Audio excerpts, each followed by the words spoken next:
One day, I came home to find my room completely empty. What the heck is going on? Behind me, I heard a triumphant voice from my sister-in-law. Childless, unproductive old woman like you can do nothing but stand in my way.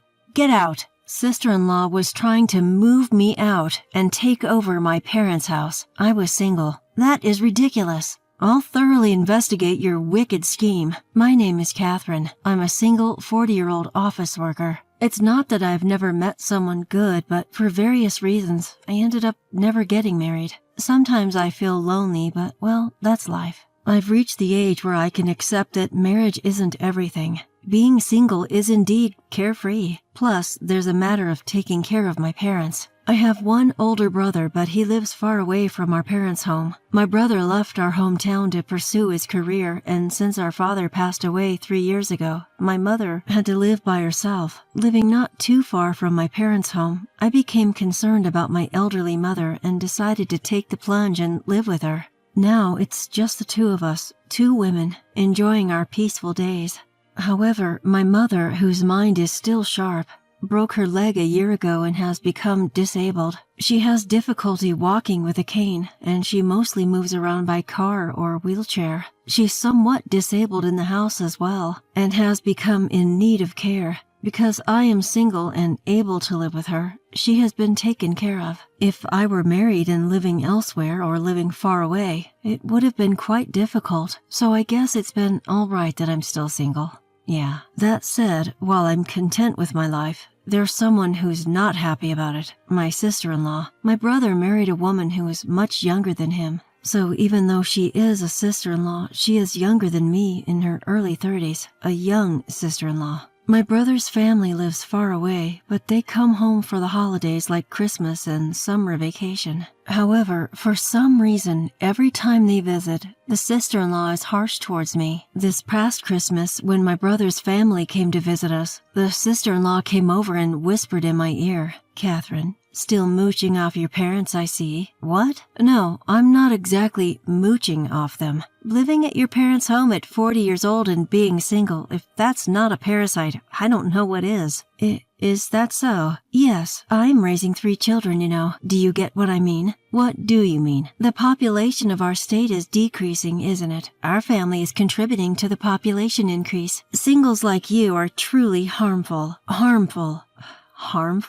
Do you enjoy decreasing the population? Is there any point in being born if you're going to be single for life? She goes that far. At least have a child or something. What she said struck a chord within me. Although I am single due to various reasons, there was a man I wanted to marry. But there was a bit of a problem with my body. Simply put, I can't have children. He asked me to be in a relationship with him, and since he had an intent for the future together from the beginning, I laid out everything on the table for him since day one. He said, "I just want to be with you, even if we don't have kids. As long as we're together, I'll be happy." So I agreed to date him. But marriage turned out to be more than just the two of us. The trials and dramas we went through ultimately led me to stay single. The appalling words of my sister-in-law left me speechless. And yet, she had the audacity to take advantage of me financially. We have 3 kids, you know. Be fair with your Christmas gifts. We expect them to be generous. We expect you to gift us some money as a kindergarten enrollment celebration, and it's gonna be at least for $1,000. You're not so poor that you can't afford that, right, Auntie? Don't you want to provide a proper education for the kids?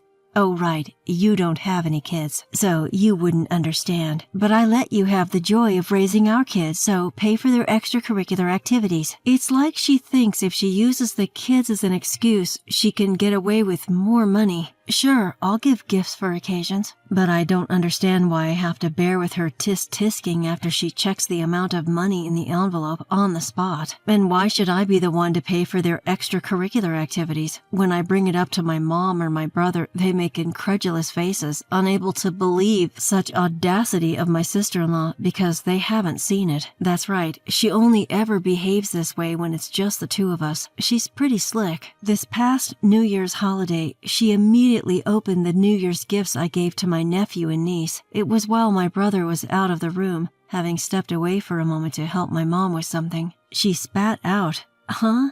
This is it? This paltry sum is your gift? Just how poor are you, you stingy bitch? It's another comment that my mom and brother find hard to believe, so I'm thinking I should start recording her. However, there would be such negative repercussions on the family relationships if I keep tattling on, so I can't say much. After all, my mom has 3 adorable grandkids. If my complaints lead to my sister-in-law refusing to visit, my mom would be deprived of seeing her grandchildren.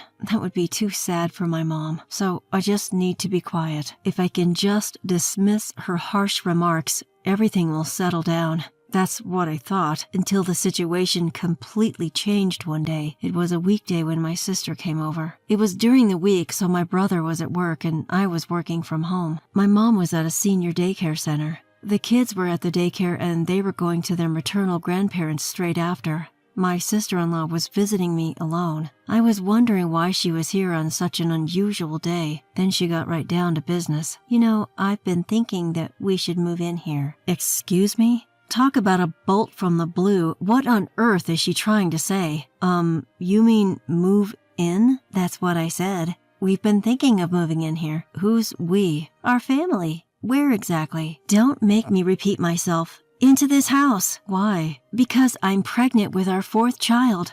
What? In my brother's family, they already have 3 kids. The oldest is in early elementary school. The middle one is a kindergartner, and the youngest just started preschool. Even though they already have 3 kids, they're having a 4th. I can't help but be impressed. However, they currently live near the sister-in-law's parents' house, so they probably get help with the kids like today. If so, what's the advantage of moving over here? John's gonna be transferred here, that's why. John is my brother. Oh, I remember my brother mentioning something like that. Apparently a branch office is going to open here in our hometown. Who wants to go to the branch office? Me. Apparently he volunteered for the position quite willingly. I wonder why the personnel decisions can be made so casually. Is it okay with you, sis? I mean, wouldn't it be better to stay closer to your parents' place? My parents are still working, so I really can't rely on them too much. They start to frown if I ask too often, saying stuff like, ask your husband first, or don't make children assuming you can depend on your parents. It'd be hard to mention that we were having a 4th, right? That's your business. How would I know? I can understand her parents' perspective. According to my brother, when he comes home from work, he does the cleaning, the laundry, and even prepares dinner. My sister-in-law confirmed that that is true. Even though he must be tired from work, my brother has always been very considerate of his wife and has helped as much as possible. It could be because of this that my brother seemed tired whenever I saw him from time to time. Still, isn't having another child a bit too reckless? Yet, life is a gift. It's a happy event, and I have no intention of saying, why not just stop having kids? But why are they planning on moving in with us? I must have looked puzzled. My sister-in-law continued. It's a hassle to deal with my parents, and where we live now is just too remote from everything and too inconvenient. So instead of letting John live and work by himself here, we thought it would be nice for all of us to move in. Well, there are a lot of daycares for kids here, right? So, Catherine, could you please move out soon? Excuse me? Once again, I'm taken aback. What the heck is my sister-in-law saying, for God's sake? As far as moving in, let's discuss that with my mother and brother, but why should I be the one to move out? Think about it. We're going to be a family of 6 soon, right? That's true. So isn't this house going to be too small? Well, that's true. Well, I suppose so. That's why I'm telling you to get out. No, I don't understand what you mean. Having 6 in the family is a lot, but it's not impossible for 8 of us to live together, including my mom and myself. Of course, when the kids grow up, it's impossible for all of them to live in an individual room, but I didn't think there was any point in worrying that far ahead. My sister-in-law, annoyed by my increasing confusion, raised her voice. I mean, come on. You're in the way. You, an old woman, can't even have kids. For our sake, get out. What? Oh, and don't move too far away, okay? You're still going to have to look after our kids. What? After ranting, she added, "Get out of here soon," and then went home. This needs a family meeting, yeah. That night, I told my mom about what Susan had said and called my brother. My brother told me that he'd arrange a separate house for his family. Sure, I've been traveling a lot for work, and I think it's been tough on Susan. That's why we were living near her parents' home in good old Nebraska. But is she really so bothered by the countryside? On the other end of the phone, my brother sounded confused. There was still something that was perplexing, but her idea of moving into our home was temporarily dropped. Well, that was supposed to be the case. One day, after a stretch of working from home, I went into the office for the first time in a while. My mom was away from home, staying overnight at the daycare. Exhausted from work, I came home to get stunned. What? My room? Everything's gone. Believe it or not, my room was empty. All of my belongings were gone. What is this? What's going on? This was undeniably my own home, yet my room was missing. To be precise, my stuff was missing. Where are all my favorite things? I threw them away. All of them. I was screaming in shock when a sudden voice came from behind me, making my heart skip a beat. When I turned around, there was Susan. "Susan, what are you doing here so late?" "Shut up, you'll wake the kids." "What? The 3 kids are here?" "Until the beds arrive tomorrow, they're sleeping on the living room couch." I rushed into the living room where my nephews and niece were sound asleep. What's going on? Looking at me, completely stunned and at a loss for words, Susan laughed and said, "You wouldn't leave the house, so I had to resort to drastic measures. I'm not leaving. I've already talked to my brother about this." "Do you think you can just do whatever you want? Don't you have any idea how many people you're inconveniencing?" Who's the one doing whatever they want here? I'm the one inconvenienced. I really wanted to get those words out of my mouth, but I held my tongue because the kids were asleep. My sister-in-law, Susan, ignores my considerations and loudly declares, "Who cares what your mother or brother says? If you move out and our family moves in, those 2 wouldn't oppose this idea for sure." What happened to my stuff? I had a junk removal service take it all away. No way. Did she really throw out all of my precious things, including my photo albums? This is unbelievable.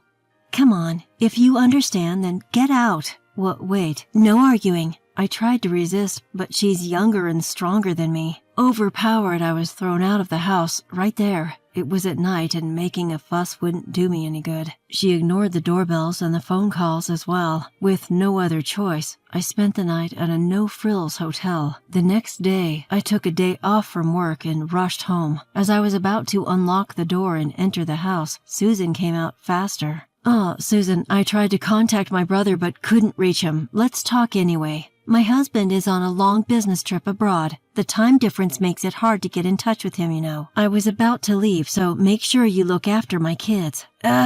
Susan! Leaving me in shock, she left quickly. She was all dressed up and everything. With no other choice, I looked after the 3 kids and had a bitter expression when I welcomed my mom home in the evening. "Mom, isn't this a bit much?" "Yes, it's a bit much to ignore John's opinions and be so forceful. Leaving the 3 kids and going out is unbelievable. If she wanted to leave the kids with someone, her own parents would be the best option." "Yes, what are the real benefits of living here?" Speaking of which, she went out quite dressed up. Really? There might be a clue in that. Agreeing with my mother's words, I immediately requested an investigation from a private detective. A month later, I now live in a 1-bedroom apartment as a temporary residence, which I had to find in a fluster. My room in my parents' house has been completely remodeled by Susan, and it's nowhere near what it used to be. John was furious, saying, "Don't do as you please," but she seemed to argue that once they moved in, it'd be their place.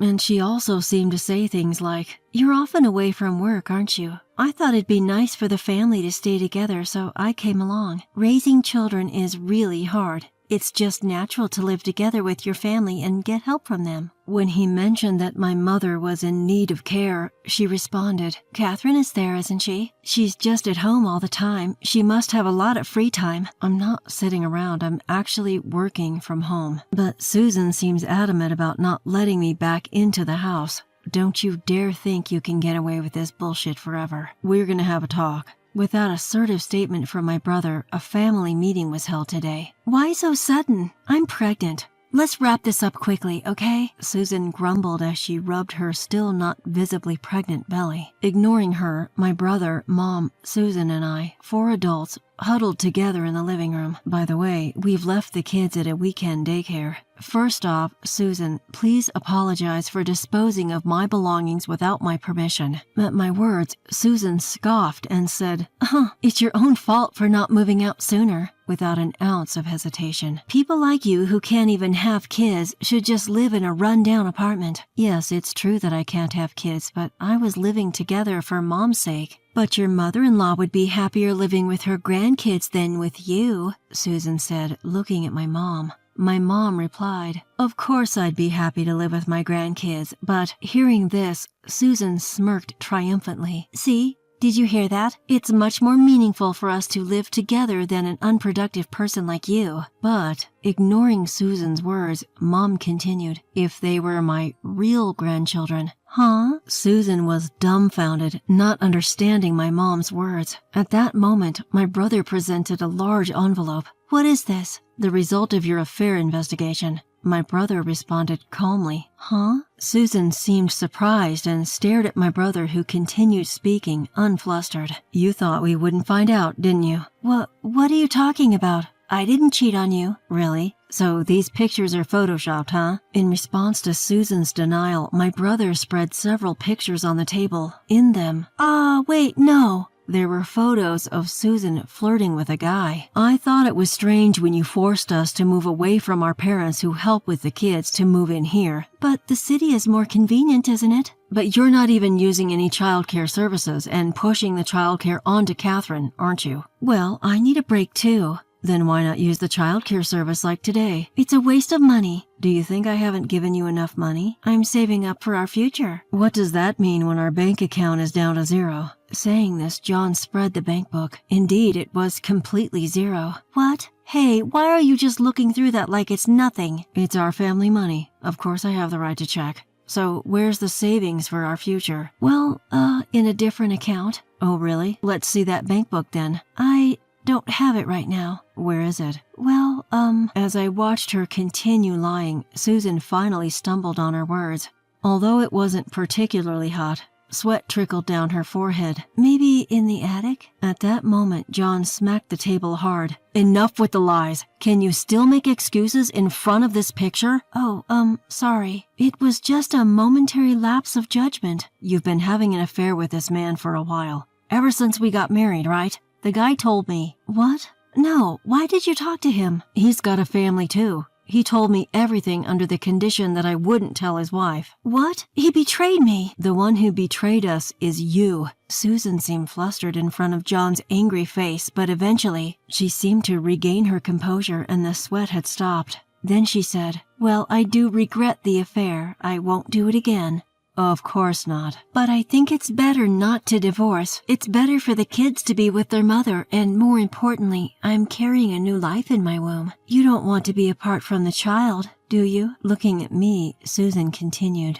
You can't expect grandchildren from a childless daughter, and if I take the kids and leave after the divorce, you'll never see your grandkids again. Is that what you want, mother-in-law? Then she turned towards my mother. Seeing our silence, Susan laughed triumphantly. See? Isn't a barren old woman just a nuisance? It's natural that she should leave. Susan stomped around, huffing and puffing. But then, something unexpected happened. Mother quietly said, well, you who are totally unproductive to me should also leave with your child. Huh? As she started to smile, puzzled by what she heard, John presented a document to her. What's this? Huh? DNA test results? Negative? What is this? It's the result of a DNA test between me and the kids. When did you? That ain't none of your business. Anyway, the results are as they are, all 3. They aren't my kids. And here are the results with your affair partner. Confirmation, meaning they are indeed your kids.